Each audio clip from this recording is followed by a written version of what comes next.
کہ اللہ سبحانہ و تعالیٰ نے اپنی صفات جو ہیں وہ اس کے اندر بیان کی. اللہ تعالیٰ نے اپنا تعارف اس صورت کے اندر بیان کیا. مدینے کے اندر ایک انصاری صحابی تھے جو مسجد قباء کے اندر جماعت کروایا کرتے تھے، اور وہ بھی سورہ اخلاص ہر رکعت کے اندر پڑھا کرتے تھے. تو ان کو بھی نبی صلی اللہ علیہ وسلم نے یہی کہا تھا کہ تمہاری اس صورت کے ساتھ جو محبت ہے یہ تمہیں جنت کے اندر لے جائے گی. جب ان کی کشتی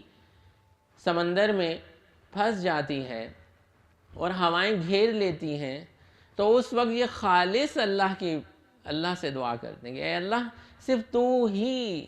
اکیلا ہمیں اس چیز سے نکالنے والا ہے، اور کوئی ہمیں بچانے والا نہیں. یا صاحب السجن، اے میرے جیل کے دوستو، رفیقو، ارباب متفرقون خیر، یہ بتاؤ کہ کیا بہت سارے رب بہتر ہیں، ام اللہ الواحد القہار، یا ایک طاقتور واحد رب جو ہے وہ بہتر ہے. اور یہ سارے جو عبادات کرتے ہیں یہ اپنے بھلے کے لیے کرتے ہیں، ان سے اللہ کی ذات کو کوئی فرق نہیں پڑتا. لیس کمثلہ شیء، یہ بات آپ یاد رکھیں، اللہ سبحانہ و تعالیٰ کی مثل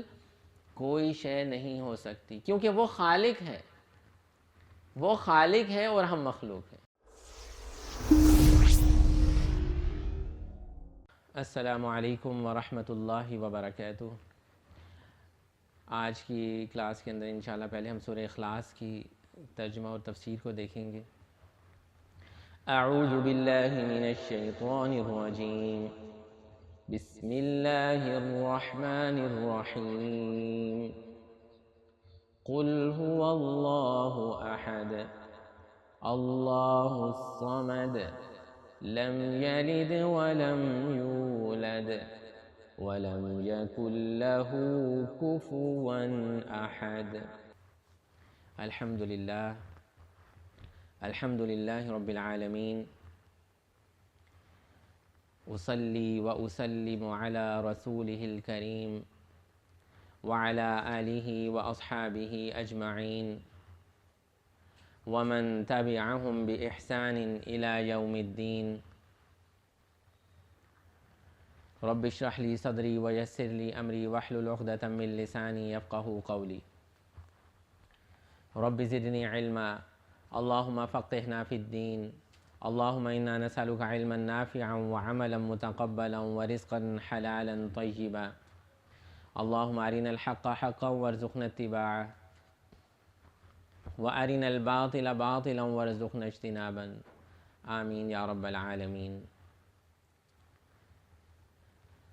سورہ اخلاص،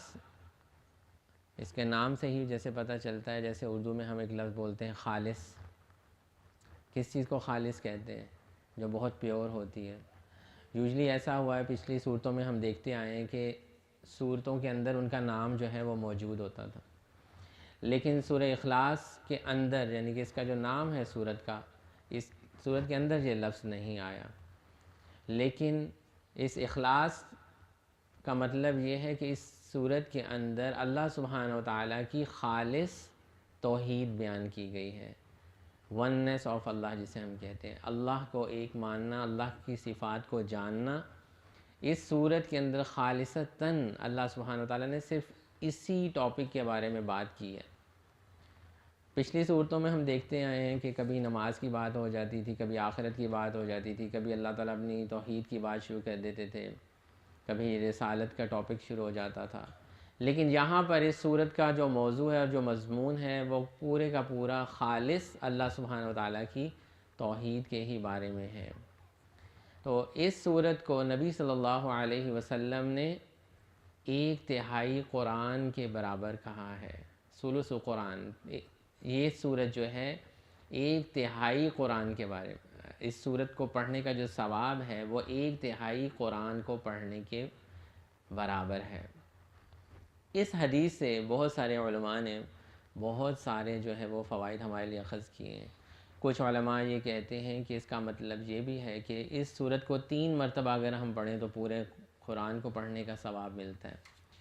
اور کچھ علماء نے یہ بھی بتایا ہے کہ اس کو 1/3 قرآن کے برابر اس لیے کہا گیا ہے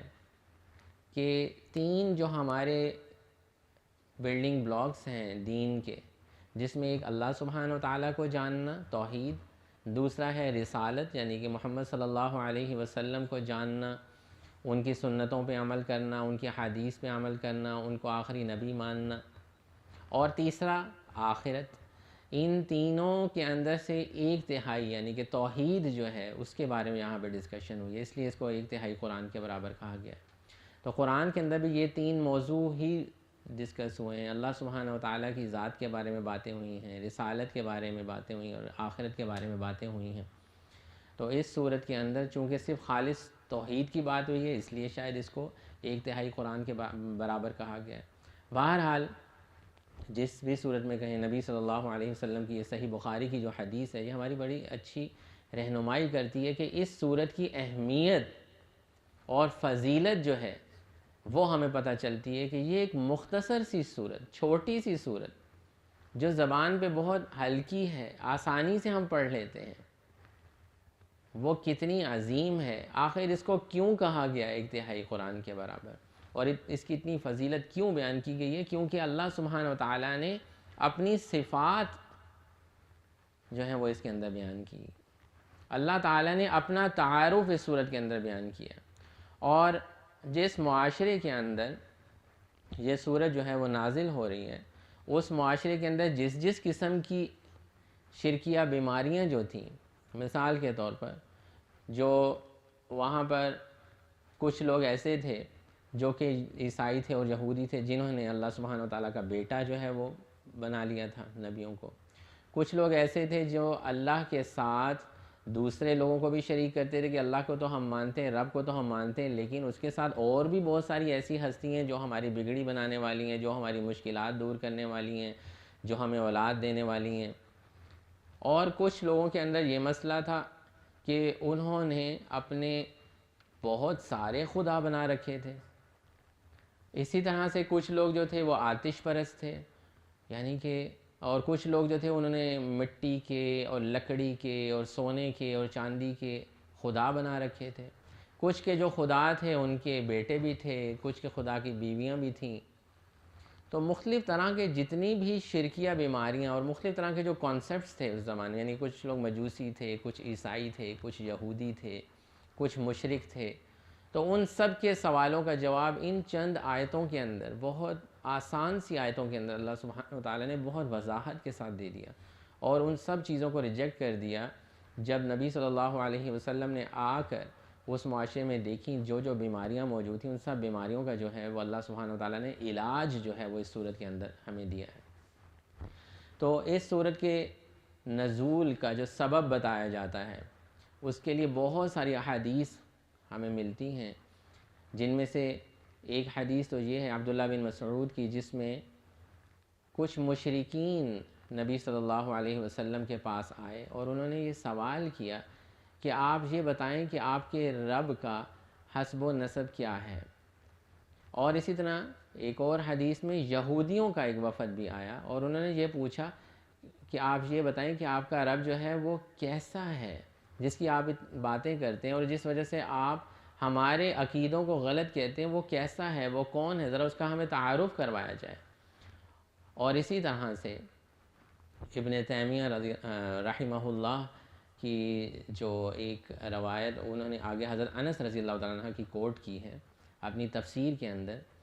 اس کے اندر انہوں نے یہ بتایا کہ یہودیوں کا ایک وفد نبی صلی اللہ علیہ وسلم کے پاس آیا اور انہوں نے کہا کہ اللہ تعالیٰ نے ملائکہ کو نور سے بنایا ہے، آدم کو مٹی سے بنایا ہے، جنوں کو جو ہے وہ آگ سے بنایا ہے، آسمان کو جو ہے وہ دھوئیں سے بنایا ہے، زمین کو جو ہے وہ جھاگ سے بنایا ہے، تو اللہ تعالیٰ خود کس چیز سے بنے ہوئے؟ تو انہوں نے یہ سوال نبی صلی اللہ علیہ وسلم کے سامنے اٹھایا کہ اللہ تعالیٰ کس چیز سے بنے ہوئے ہیں، پھر اللہ تعالیٰ کو کس نے بنایا ہے اور کیسے وہ بنے ہیں؟ تو اس کے جواب میں حضرت جبرائیل علیہ السلام نازل ہوئے اور نبی صلی اللہ علیہ وسلم نے اس سورت کی تلاوت کی، قل هو اللہ احد کہ تو جو سورت آج ہم انشاءاللہ جو ہے وہ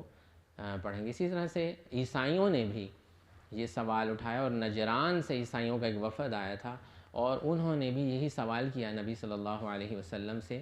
کہ آپ کا جو رب ہے، جس ایک رب کی آپ بات کرتے ہیں اور یہ کہتے ہیں کہ صرف اسی کی عبادت کی جائے، وہ کیسا ہے، وہ کس چیز سے بنا ہوا ہے، اس کے ذرا خواص جو ہے وہ ہمیں بتائیں، کیونکہ اس معاشرے کے اندر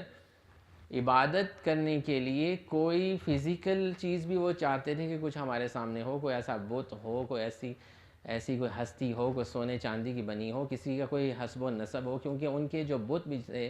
مشرکین کے، ان کے بھی حسب نسب چلے آتے تھے کہ یہ فلاں کا بت ہے، یہ اس کا بیٹا ہے، یہ اس کا بیٹا ہے، یہ اس کا باپ ہے، تو اس حسب نسب سے انہوں نے بت بھی بنائے ہوئے تھے۔ تو وہ چاہتے تھے ہمیں پتہ چلے کہ ان کا جو رب ہے اس کا بھی کوئی حسب نسب ہوگا، اس کا بھی کوئی باپ ہوگا، بیٹا ہوگا، بیوی ہوگی، یا اس طرح کا کوئی سلسلہ ہوگا، وہ کسی چیز سے بنا ہوگا، تو یہ بھی اپنے رب کا جو ہے وہ ہمیں تعارف کروائیں۔ بہرحال یہ ساری جو احادیث میں نے آپ کے سامنے ذکر کی، ایسا نہیں ہے کہ یہ ساری احادیث کے جواب میں ہی سورہ اخلاص نازل ہوئی تھی۔ کئی دفعہ ایسے ہوتا تھا کہ جیسے ایک حدیث،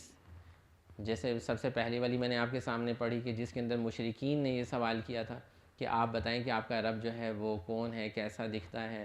ٹھیک ہے، اس کے جواب میں ہو سکتا ہے کہ یہ صورت نازل ہوگی، اور پھر وقتاً فوقتاً جب نبی صلی اللہ علیہ وسلم کے بعد مختلف لوگ آ کے دوبارہ یہ سوال کرتے تھے مختلف پوائنٹ آف ویو سے، تو نبی صلی اللہ علیہ وسلم دوبارہ اس کی ایکسپلینیشن میں یہی صورت تلاوت فرماتے ہیں۔ اسی چیز کو جو ہے ہم تکرار نزول کہتے ہیں، یعنی کہ ایک چیز نازل ہو گئی ہے لیکن وقتاً فوقتاً پھر ضرورت پڑتی تھی تو نبی صلی اللہ علیہ وسلم اللہ کے حکم سے انہی آیتوں کی دوبارہ بھی تلاوت کر کے سنا دیا کرتے تھے۔ دوبارہ یہ میں نے آپ کے سامنے جو ہے یہ ایک مضمون رکھا کہ اس کے سبب کیا تھا، اس صورت کے نزول کا سبب کیا تھا۔ اب اگر ہم یہ بات کریں کہ اس صورت کا موضوع کیا تھا، کس ٹاپک کے بارے میں نازل ہوئی یہ صورت، تو اس حوالے سے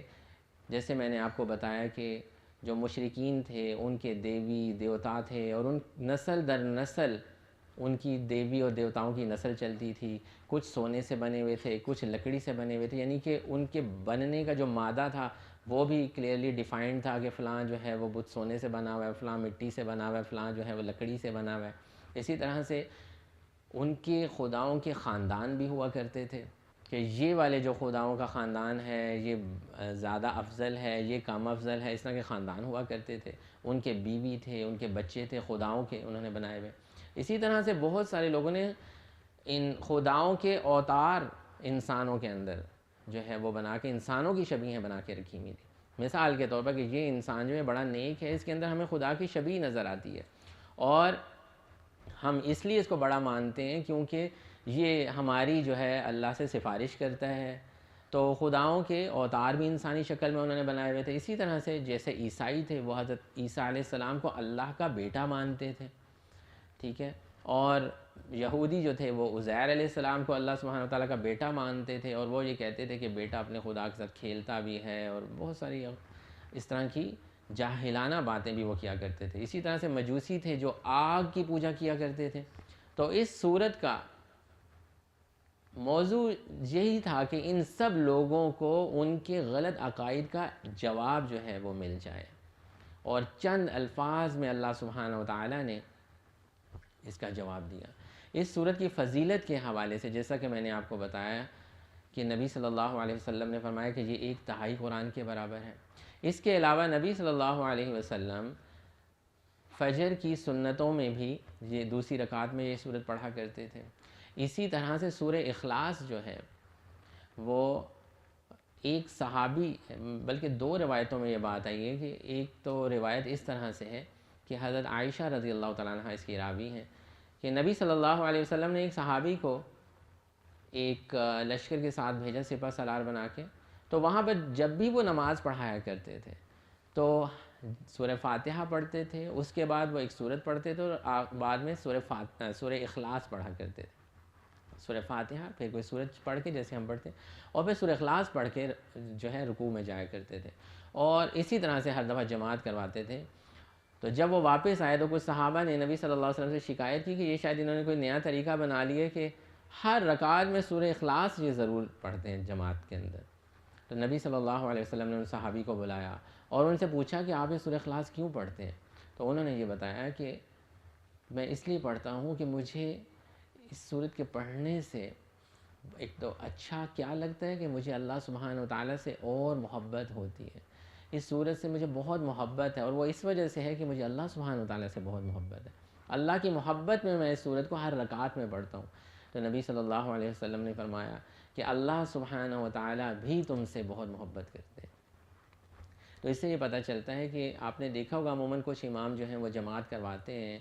اور سورہ فاتحہ کے بعد کوئی بھی سورت پڑھنے کے بعد سورہ اخلاص پڑھتے ہیں.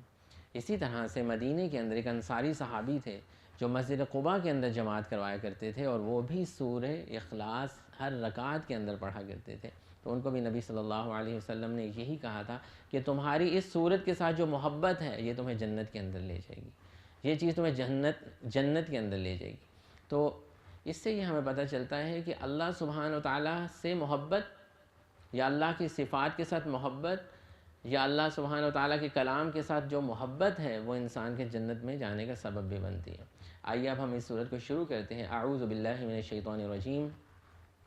بسم اللہ الرحمن الرحیم. قل هو اللہ احد. او محمد صلی اللہ علیہ وسلم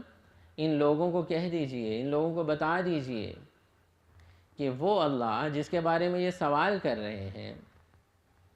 وہ اللہ ایک ہے, وہ ایک ہی ہے, اس کی وہ تنہا ہے. ایک کا کیا مطلب ہے؟ تنہا ہے.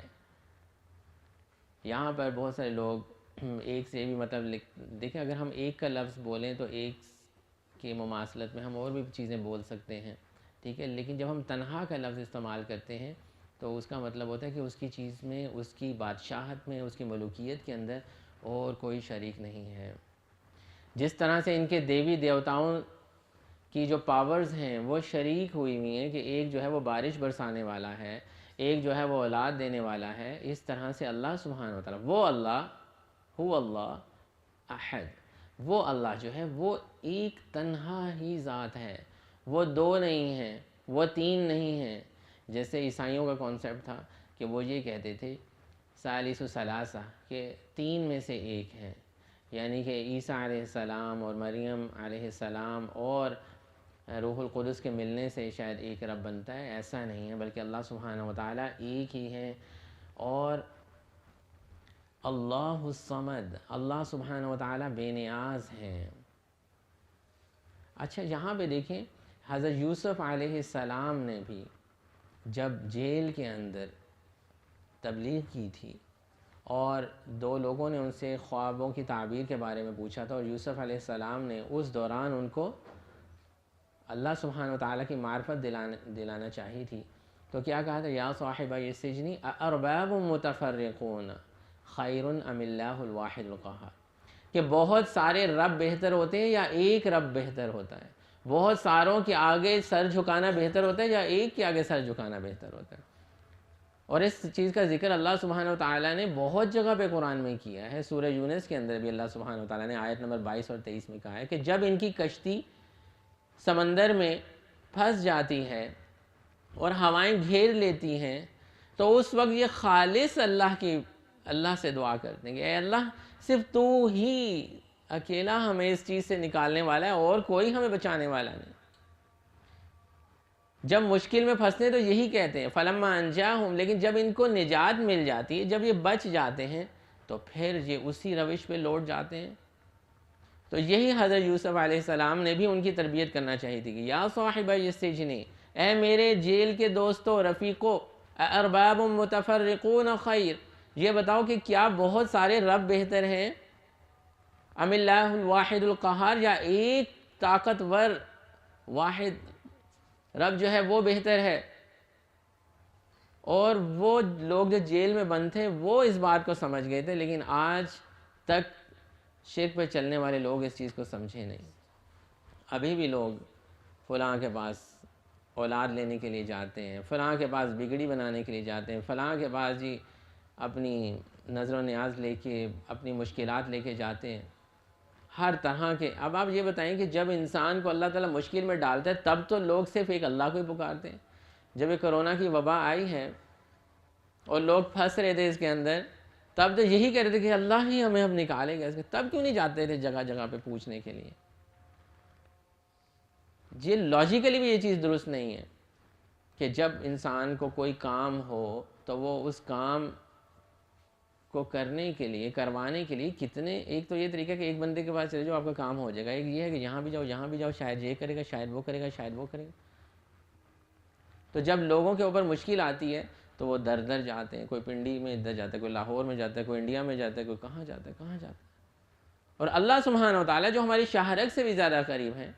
وَنَحْنُ أَقْرَبُ إِلَيْهِ مِنْ حَبْلِ الْوَرِيدِ، یہ اللہ سبحانہ و تعالیٰ جو ہماری شاہ رگ سے بھی زیادہ قریب ہیں اور ہماری باتوں کو سننے والے ہیں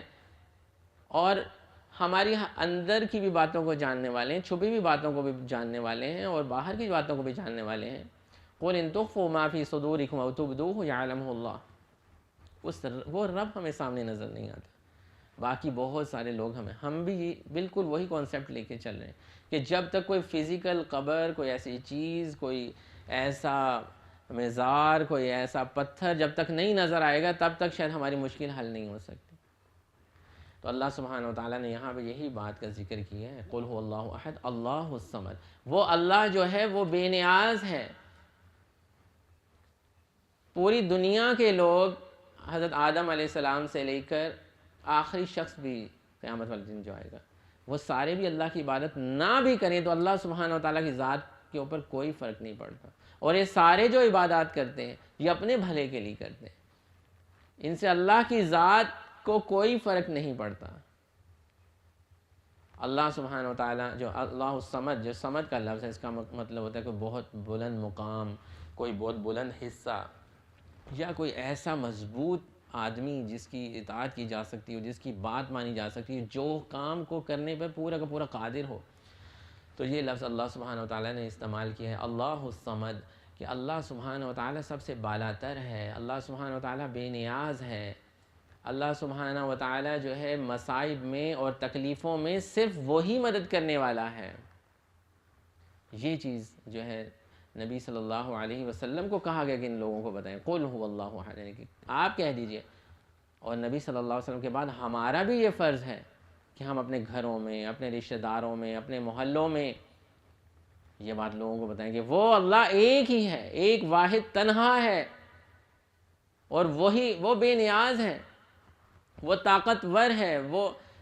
صمد کا مطلب کچھ علماء یہ بھی کہتے ہیں اس کا مطلب ہوتا ہے ایک بہت مضبوط چٹان، جو جنگوں میں لوگ اپنے پیچھے چٹان رکھتے تھے اور آگے پھر فائٹ کرتے تھے تاکہ پیچھے سے نہ کوئی آرمی جو ہے وہ اٹیک کر دے، ایک مضبوط چٹان کی طرح جو ہمارے ساتھ موجود ہے، جو ہماری مدد کرنے کے لیے کے اوپر قادر بھی ہے، اور وہی ہماری مشکل دور بھی کرنے والا ہے۔ حضرت ابراہیم علیہ السلام نے جیسے کہا تھا نا، وَإِذَا مَرِضْتُ فَهُوَ يَشْفِينِ، کہ وہ بیماری بھی اسی سے ہے اور شفا بھی وہی دینے والا ہے، اور ہدایت بھی وہی دینے والا ہے، مشکل سے نکالنے والا بھی وہی ہے۔ پھر ہم کیوں اللہ کے علاوہ دوسروں کے آگے جو ہے وہ ماتھا ٹیکتے ہیں اور ان کی طرف اپنی حاجات لے کے جاتے ہیں۔ اللہ الصمد، اللہ ہی ایک وہ واحد ہستی ہے جو ہمیں مشکلات سے نکالنے پر قادر ہے۔ لم یلد ولم یولد، اب یہاں پر اللہ سبحانہ و تعالیٰ نے عیسائیوں کے اور یہودیوں کے اور مشرکین کے ان سوالوں کا جواب دیا جو یہ کہہ رہے تھے، جو یہ کبھی کبھی کہتے تھے کہ فرشتے اللہ کی بیٹیاں ہیں، کوئی یہ کہتے تھے کہ عیسیٰ اللہ کے بیٹے ہیں، کوئی کہتے تھے عزیر اللہ کے بیٹے ہیں۔ تو اللہ سبحانہ و تعالیٰ نے بتایا کہ لم یلد ولم یولد، اللہ سبحانہ و تعالیٰ کی نہ ہی کوئی اولاد ہے، نہ ہی اللہ سبحانہ و تعالیٰ کسی کی کوئی اولاد ہے۔ اور اس سے رد کیا اللہ سبحانہ و تعالیٰ نے کہ فرشتے اللہ کی بیٹیاں نہیں ہو سکتے، اور کوئی بھی بزرگ اللہ کا بیٹا نہیں ہو سکتا،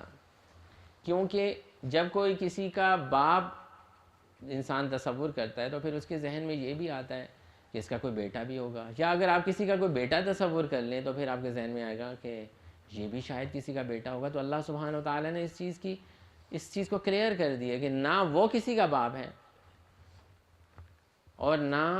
اس کا کوئی باپ ہے، یعنی کہ وہ کسی کی اولاد ہے۔ اللہ سبحانہ و تعالیٰ نے یہ کنسیپٹ کلیئر کیا۔ اور اگر یہ بھی کہہ دیا جائے کہ حضرت عیسیٰ علیہ السلام یا حضرت عزیر علیہ السلام کو یہ متبنہ کہتے ہیں، یعنی کہ بنائے ہوئے اللہ کے بیٹے ہیں، نہیں اللہ کے بیٹے، اللہ کی ذات میں سے نہیں نکلے ہوئے، لیکن ہم ویسے ہی کہتے ہیں یہ اللہ کے بیٹے ہیں، تو تب بھی یہ چیز غلط ہو جاتی ہے، کیونکہ جب کسی کو کسی کا بیٹا قرار دیا جاتا ہے تو وہ ہم جنس ہوتا ہے، یعنی کہ اسی کی جنس میں سے ہوتا ہے، اور اللہ سبحانہ و تعالیٰ کی جو جنس ہے وہ ہم کسی انسان کے برابر نہیں کر سکتے، ٹھیک ہے؟ تو متبنہ بیٹے بھی نہیں ہیں، اور اللہ کی ذات میں سے نکلے ہوئے بھی کوئی بیٹا اللہ سبحانہ و تعالیٰ کا نہیں ہو سکتا۔ تو یہ چیز جو ہے ہمیں سمجھنے کی ضرورت ہے۔ اسی طرح سے اگر کوئی یہ کہہ دیتا ہے کہ یہ اللہ کی ذات میں سے، جیسے مشرکین کا عقیدہ تھا کہ اللہ کی ذات میں سے نکلے ہوئے اللہ کے بھی بیٹے ہیں، تو اس چیز کی اللہ سبحانہ وتعالیٰ نے یہاں پہ نفی کر دی ہے کہ جب بھی کسی کا کوئی بیٹا ہوتا ہے تو یقیناً وہ بھی کسی نسل سے پیچھے چلا ہوا آ رہا ہوتا ہے، اور وہ بھی کسی کی اولاد ہوتا ہے، تو بیٹا بھی کہنا درست نہیں، کیونکہ بیٹے سے پھر اور آگے جو ہے وہ چیز غلط نکلتی ہے۔ اس کے علاوہ اگر یہ بھی تصور کیا جائے کہ اللہ کا متبنہ بیٹے بھی، جیسے عیسائی یا یہودیوں کا جو ہے ایک عقیدہ ہے، تو جب کوئی کسی کا بیٹا ہوتا ہے یا جب کوئی کسی کا باپ ہوتا ہے تو وہ ایک دوسرے کے اوپر انٹر ڈیپینڈنٹ بھی ہو جاتا ہے، اس میں محتاجی کا بھی کانسیپٹ آ جاتا ہے، وہ پھر اپنے پورے کے پورے ڈیسیژن لینے میں جو ہے وہ سول رسپانسبل نہیں ہوتا۔ تو اس چیز کی بھی اللہ سبحانہ وتعالیٰ نے اس لیے کھلی نفی کر دی ہے کہ نہ وہ کسی کا باپ ہے نہ وہ کسی کا بیٹا۔ تو قل هو اللہ احد، اللہ ایک ہے، وہ واحد ہے، وہ تنہا ہے، اللہ الصمد، وہ بے نیاز ہے اور وہ ہر چیز سے بالا تر ہے، سب کی حاجات اسی کے سامنے پیش ہوتی ہیں، وہی ایک ہستی ہے جو اس چیز پہ قادر ہے کہ وہ کسی کی مشکل اور مصیبت کو دور کر سکے۔ لم یلد ولم یولد، اور نہ اس کا کوئی بیٹا ہے اور نہ وہ کسی کا بیٹا ہے۔ ولم یکن لہ کفوا احد، اور کوئی اس کا ہمسر نہیں، کوئی اس کا مساوی نہیں۔ کفوا کا مطلب ہوتا ہے مساوی، ہم پلہ، یا اس سے مشابہت رکھنے والا، جیسا کہ اللہ سبحانہ وتعالی نے قرآن میں سورہ شورى میں یہ بات وضاحت سے بتائی ہے، لیس کمثلہ شیء، اللہ سبحانہ وتعالی جیسی کوئی چیز نہیں، یعنی کہ کوئی کسی انسان کے ساتھ یا کسی اور اللہ سبحانہ وتعالی کی جیسے تخلیقات ہیں، روشنی ہے یا پہاڑ ہیں یا درخت ہیں یا کسی بھی چیز کے ساتھ کوئی مماثلت دینا چاہے تو ایسا ممکن ہی نہیں ہے۔ اللہ سبحانہ وتعالی کی جو ذات ہے اس کا کمپیریزن کسی کے ساتھ نہیں کیا جا سکتا۔ جیسے کہ اللہ سبحانہ وتعالی نے قرآن میں اپنے ہاتھوں کا ذکر کیا ہے، اپنی پنڈلی کا ذکر کیا ہے، تو وہ کیسے ہاتھ ہیں اللہ کے، وہ پنڈلی کیسی ہے اللہ سبحانہ وتعالی کی، یہ اللہ سبحانہ وتعالی کی شان کے مطابق ہے، کسی کے ساتھ ہم کمپیئر، خصوصی انسان کے ساتھ تو ہم کمپیئر کر ہی نہیں سکتے۔ اللہ کیسے دیکھتے ہیں، ان کی آنکھیں کیسی ہیں، اللہ تعالیٰ کیسے سنتے ہیں، ان کے کان کیسے ہیں، لیس کمثلہ شیء، یہ بات آپ یاد رکھیں، اللہ سبحانہ وتعالی کی مثل کوئی شے نہیں ہو سکتی، کیونکہ وہ خالق ہے، وہ خالق ہے اور ہم مخلوق ہیں، اس کے علاوہ ہر چیز مخلوق ہے۔ یہ چیز سمجھنے والی، کچھ لوگ انسانوں میں کچھ ہستیوں کو بلند کرتے کرتے کرتے ایک یہ لفظ بول دیتے ہیں کہ اللہ کے بعد یا اللہ کے ساتھ ان کا بھی مقام آتا ہے۔ یہ یاد رکھا جائے کہ وہ خالق ہے اور اس کے علاوہ سب اس کی مخلوق ہے، خالق اور مخلوق کا کمپیریزن نہیں کیا جا سکتا۔ لیس کمثلہ شیء، اس کی ذات وہی جانتے ہیں کہ کس طرح کی ہے، ہم لوگ اس کے بارے میں قیاس آرائیاں نہیں کر سکتے کہ ایسا ہوگا، ایسے اللہ کا عرش ہوگا، ایسے اس کی کرسی ہوگی، ایسے وہ بیٹھتا ہوگا، تو یہ اللہ سبحانہ وتعالی ہی بہتر جانتے ہیں۔ اسی لیے اللہ تعالیٰ کا کفوا احد، اس کی مشابہت بھی کوئی اس کی مشابہت میں ہم کوئی اور چیز رکھ ہی نہیں سکتے، جو یہودیوں کا اور عیسائیوں کا اور مشرکین کا عقیدہ ہے کہ جیسے وہ ایک دوسرے کے ساتھ جو ان کے خدا ہوتے تھے ان کا کمپیریزن کرتے تھے کہ ہمارے خدا ایسے ہیں، تمہارا خدا ایسا ہے، ہمارا لکڑی کا بنا ہے، تمہارا سونے کا بنا ہوا ہے، تو وہ اللہ سبحانہ وتعالیٰ کے ساتھ اپنے خداؤں کی مشابہت نہیں کر سکتے، ہم رشتہ یا ہم پلہ نہیں لے کے آ سکتے، کیونکہ جس چیز سے وہ بنے ہیں یا ان کے جو بھی خدا ہیں وہ اللہ کی مخلوق، اللہ کی تخلیقات سے آگے بنے ہیں۔